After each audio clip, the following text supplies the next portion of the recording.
New Orleans Police Department Superintendent Michael Harrison held a press conference today to discuss the fatal shooting of a 37-year-old man by second-year NOPD officer Matthew Benzik that took place around 11 o'clock last night in the Central City neighborhood. Harrison said Benzik and his partner, 7-year NOPD officer Devin Ashmore, stopped the vehicle at the corner of Josephine and LaSalle Streets to offer help when they noticed the vehicle the man was driving, a black Chevy Avalanche, had damage to the front end and smoke coming from underneath the hood. And so the officers found that to be suspicious, and so they stopped. So it was not like a vehicle stop. They were just out checking it out. The smell of antifreeze and water was still on the ground this morning that the vehicle had left behind. Harrison says when Officer Benzik approached the vehicle with 2 men and 1 female inside, he was wearing a body camera.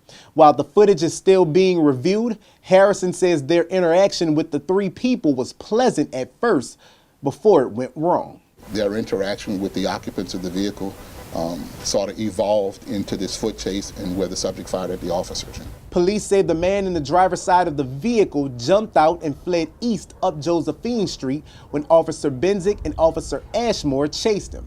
Police say the suspect fired at the officers and Officer Benzik returned fire, hitting the 37-year-old man twice, once in his torso and once in his hip. He later died at a local hospital.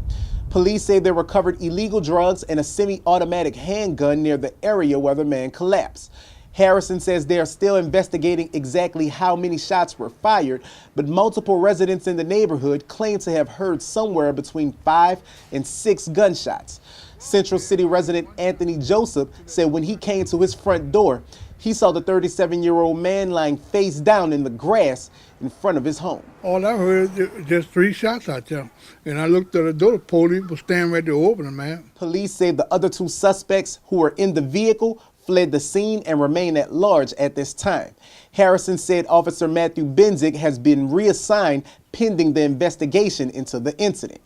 Harrison was on the scene shortly himself after the shooting last night, along with a representative from the Independent Police Monitor and members of the Public Integrity Bureau Force Investigation Team leading the investigation into the shooting.